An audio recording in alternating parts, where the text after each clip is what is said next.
Hi. The whole idea of scientific consensus is uh, it's fallacious use of words to say, well, I mean, just to use that as, oh, there's a scientific consensus, period, nothing that can't be challenged. That's fallacious reasoning. Well, because science is what can be challenged. That's, in fact, what encourages science, challenging it. Uh, any science, like consensus science or non-consensus, uh, any findings can be challenged in science. And that's the whole notion of science. The scientific method is what's been preserved through challenging, and so it can stand up to challenging. So the notion nowadays that you're not allowed to have any opinion against things like 5G or driverless cars or the criminal lockdown of like the states trying to take away the rights of the American people and trying to dismantle the American Constitution. Because globalists are working through them. It's like massive global organizations that are putting their thumb pressures on the state, right? You're supposed to not even be able to talk about this stuff. I think I've been pretty much shadow banned because it seems like 99% of my subscribers, they're not getting any of my content. They're not commenting on it. They're not receiving it. Nothing. Right? Like that's got to be censorship, because they otherwise they were subscribed to me, right? They technically they want to support me and they're interested in what I do, and yet nothing, no response. Well, it's because of some of the videos I've shared. I shared a video questioning those 5G towns that they call euphemistically smart cities. I made a video of it. I took it down because I didn't think it was the best talk. I thought it was all right. But I was just questioning, saying, we don't know what these things are. Just to jump into them is a little bit hasty, because the early scientific results we have out about 5G is that it's harmful for life forms. It harms life forms. So living in a town that's surrounded by 5G is like becoming a hamster, basically, or a guinea pig in a tank, where they're testing you to see how long you last. They know you're not going to last very long. They know it already, but they're going to come up with ways. Like maybe 60 years from now, it's going to be common for people to be everyone to be wearing armor to protect themselves from 5G, like helmets and everything like that. Right? We enter into just a hysterically sick stage of materialism in the history of humanity. Right? Our materialism reaches this pinnacle of absurdity and sickness. We don't even need 5G. There's nothing we need. It offers us nothing. We have everything already with fiber optics. 4G is but fiber optics is even better. 4G is questionable, but I mean, it's being used. But 5G, and you can't, and supposedly on these great platforms, to question the scientific consensus or to question climate change, just to question it, like to open valid challenges that would reinforce their argument and make their argument stronger, because then they could stand up to the challenge more instead of backing down and say, no, we can't, climate change can't listen to certain challenges that are too credible. We're not going to listen to those. We'll just erase those, right? That's what the tech platforms are doing, or censoring people like me. 100% censorship, it seems, or like 95% censorship, it seems. It's really weird. I love YouTube, but it's, they want to hurt me by making me look unpopular at all costs, right? At all costs. You can't even find me. You search for things, I won't come up in the search results. unless they know it's me searching for me. And then they say, look, you can find yourself. Other people can't. Nobody can. So, right? But the whole idea, this whole notion that science can't be challenged, that it's something that's determined already and set in stone, is totally ridiculous. It's totally bogus. It's politics trying to wrest control of science for its own aims. Period. That's what it is. Because all science can take being challenged. That's what it's all about. It's about challenging the scientific conclusions and theories. Because ultimately, all science is a theory, right? For the longest time, it seemed like the most patently obvious thing to any natural scientist of the world, that the earth is at the center of the world. It was just obvious. Look, the sun goes around the earth, the stars and the moon go around the earth is still. It was totally obvious. The wind blows by, but the mountains stay the same. Right? That's science for you. It's evidence, the evidence of it. And then when someone challenged that, oh, what a heretic. Nobody wanted to hear it. But that's the beginning of science, actually. Science goes back to the time when people's freedom of thought and exercise of the true interests and studies could question commonly presumed assumptions, right? And science has grown massively from that. In fact, the whole notion and invention of science as a method in itself, which came about 500 years ago when it broke off from art and alchemy and literature as a distinct, it broke off and became its own thing 500 or 600 years ago. And it slowly evolved. It's because it allowed itself to be challenged. It opened itself up to debate and to challenging. Anybody's ideas can be challenged. And then to claim that, oh, well, the scientific ideas that bolster your political opinions are beyond challenging, right? Zuckerberg or Twitter, the Twitter monsters, whoever it is, I only hear, pretty much bad news from all of these high-tech groups. So muting, it's like we're up against a mass muting of all of our concept. Why was everybody wanting to come to the United States? What's the whole backbone of it in the first place? Why has everybody rushed here in the past 50 years and wanted to come here in almost every country? And in fact, it's what's made the U.S. good, is like a lot of the best of every country has come here and integrated in their own way. And yet preserved their own culture, but integrated. And that balance, it's the strength of the United States. The United States gains by people coming here and practicing Islam or Hinduism or Druidism or whatever it is, or Eastern Orthodox Christianity, or just Catholicism or Christianity, whatever it is you study. People come here. We have some of the best people, and it's the backbone of this country is really those liberties of thought and the freedom of speech and communication, the freedom to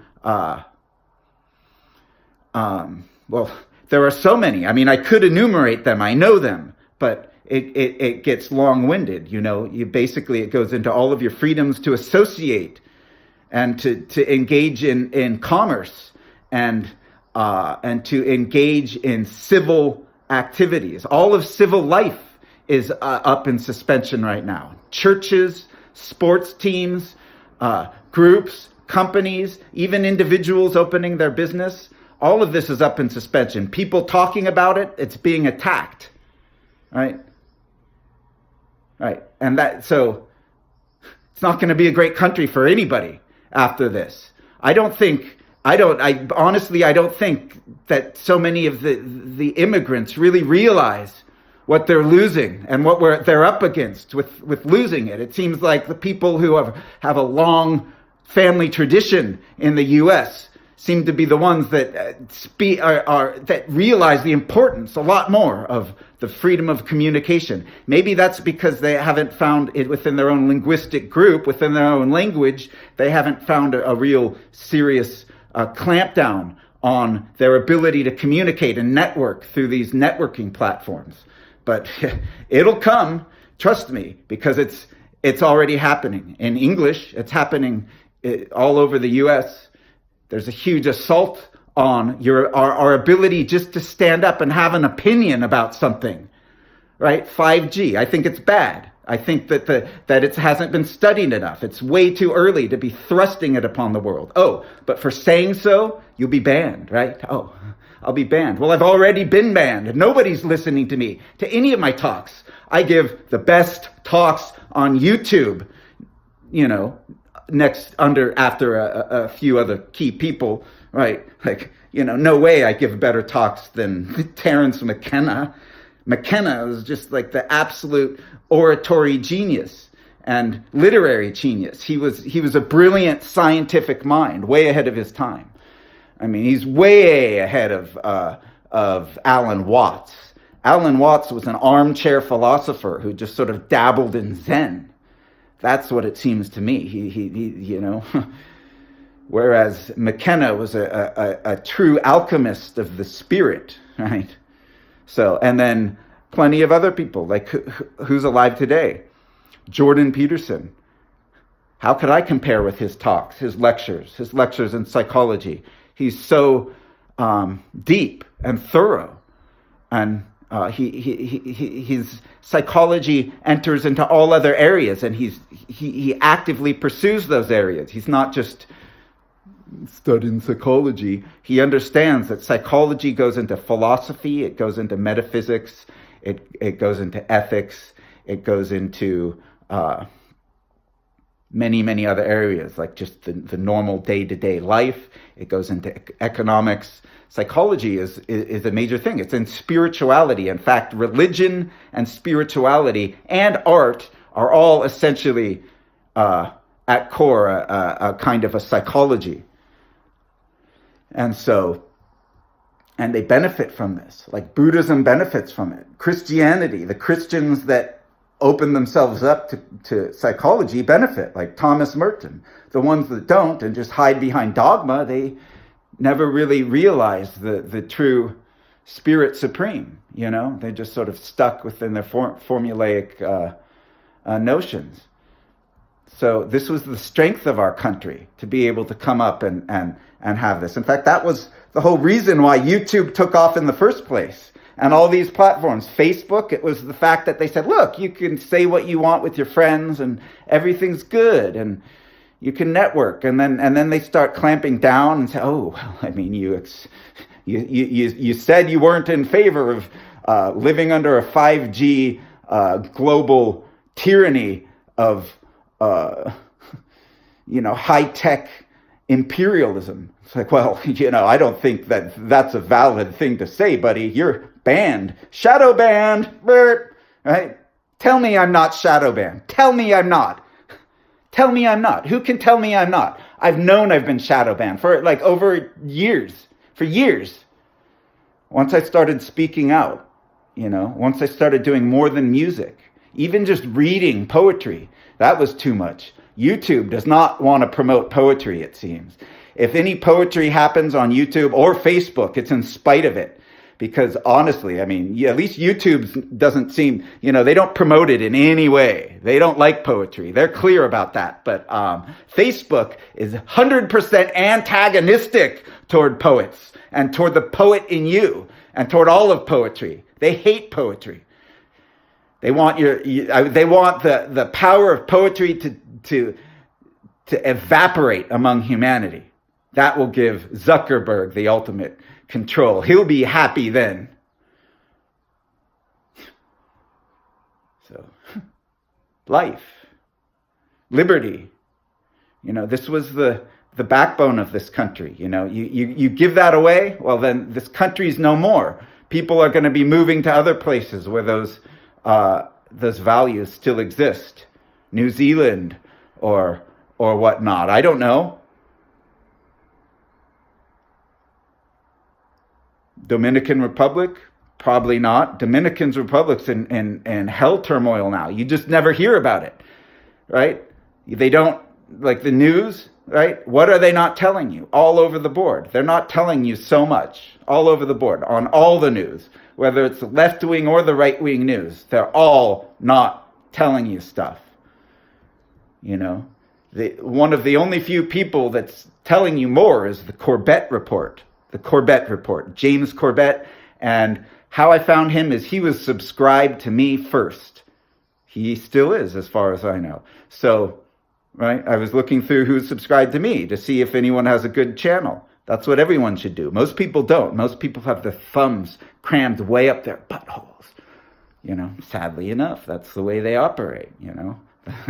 Or their feet. It's worse. It's their feet crammed up. Somehow they've wedged it, so they're hopping around with each other, with other mutual hoppers who've got foot and ass syndrome, that sort of thing. But it's not Corbett. Corbett was subscribed to me, and that's how I found him. I'm like, wow, this guy has excellent news. And so, one of the best. But it doesn't matter. Everybody's biased a little bit, and we have to be able to see that you know, but most of the world, they're getting their whole picture from just a couple sources that are doling out like this whole picture, this total picture. And they believe it. They believe that this is the whole picture. Right?